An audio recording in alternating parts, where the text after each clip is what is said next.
I wanted to show how I make my keto candy. This is the first half of the process. So I made the, I'll turn the camera around here.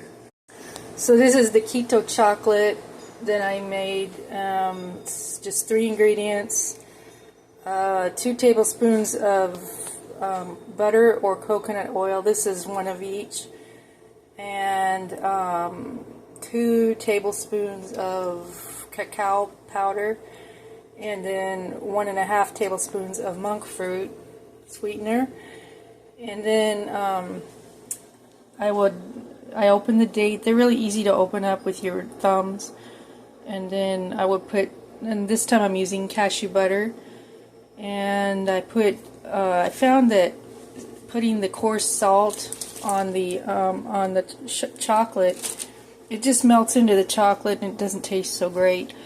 So I mixed the coarse salt into the cashew butter for that salty taste that kind of gives, with the date, gives the illusion of caramel.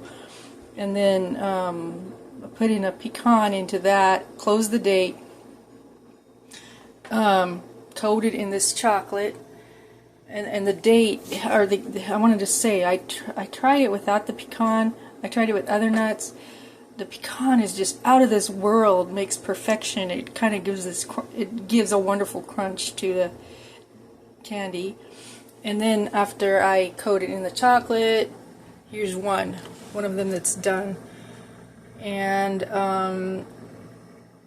I will make another video and combine the two, showing the rest of the process, because that's not enough chocolate and it's too much date for keto. Dates are really high in sugar, which that's too many for keto.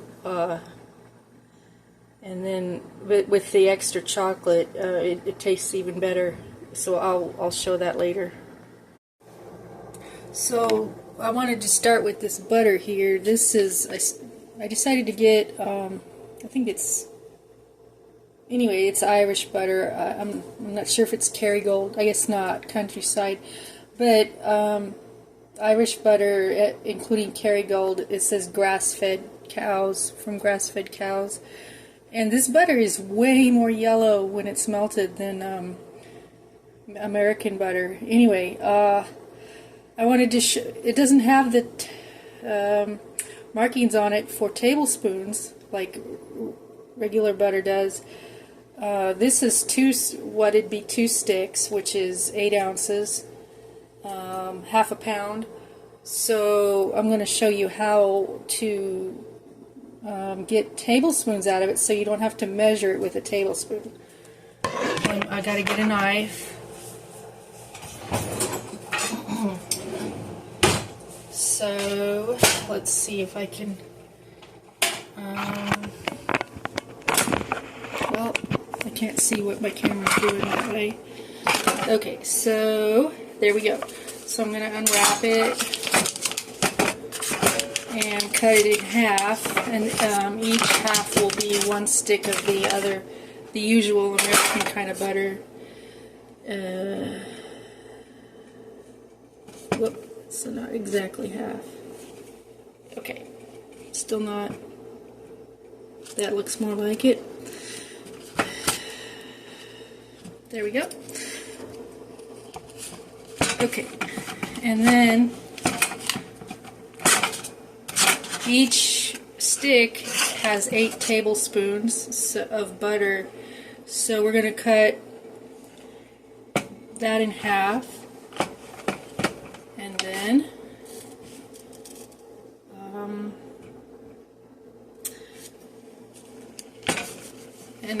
I'm just gonna, I could cut each quarter in half again, but I'm just going to use 2 tablespoons of butter in my recipe. I'm making a double batch of the chocolate, and there it is, melting in the pan. This is how I make the keto chocolate. So And then, where's my tablespoon? I gotta wash my tablespoon off. I didn't wash it from when I used it last. Actually, when I used it last, it was to make chocolate, so I'm just gonna not bother. I don't mind getting chocolate in the cacao powder. And let's see. This is a double batch. I could have just measured out a 1/4 cup of this stuff, but I wasn't thinking.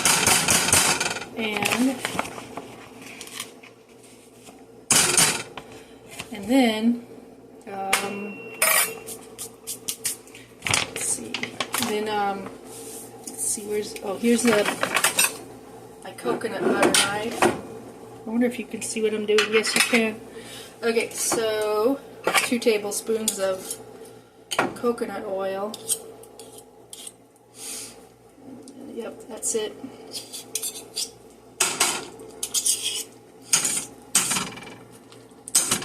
Oop.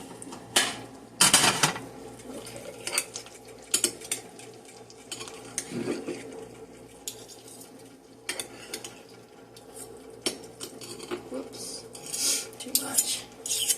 Okay, usually what I do is I just set that there and let the coconut oil melt into the pan. And then while that's doing that, I turned off the heat because the butter was starting to bubble. I think the less we heat our fats and oils, the better. And then, let's see, it'll be, this scoop is a tablespoon, so to double the batch I would need 3 of these, since I normally use 1.5.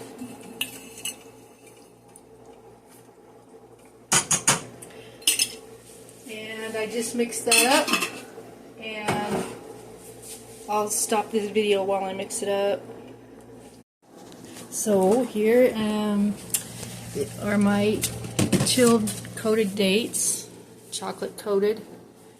And this is the cool part. I hope I can show you where clutter your countertop. Oh wow. So get the knife, and I found I could do this. Let's see. So when let's see, cut a date in half. This is what I wanted to show you. Nope, it busted. Okay.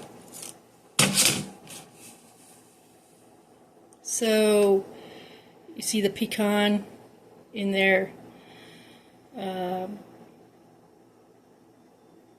don't think that one's got a pecan. I'll put another broken pecan in that half. And I'm going to cut them all in half like this, and then put chocolate on each half. So then it's half the date, half the sugar, and plus extra chocolate. So that's the whole discovery I made.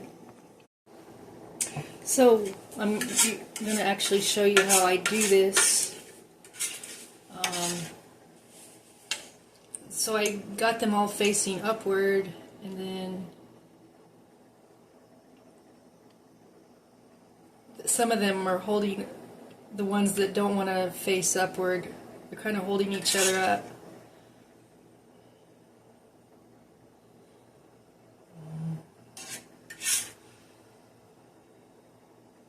And if more extra runs underneath the date, that's even better.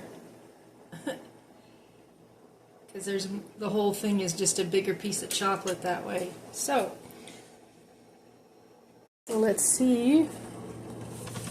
They're all cooled down, chilled. So I made, with that double batch of chocolate, I did all these, and then I made a bunch more. So let's see here. So We have a lot of chocolate, not much date, and the chocolate is keto. So I'm going to flip the video around. So,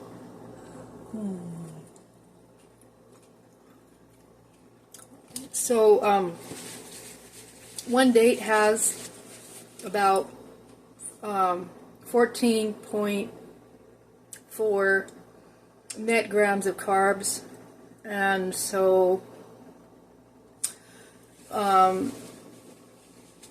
it's better that way that each piece of candy has half a date. And I like to eat 2 of these after a meal.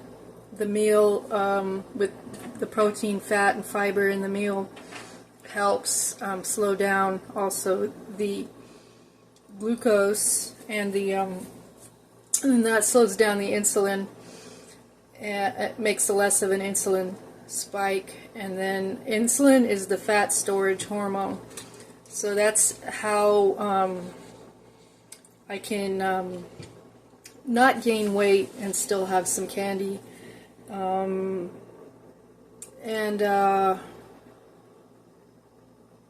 Yeah, I think that's all I wanted to say.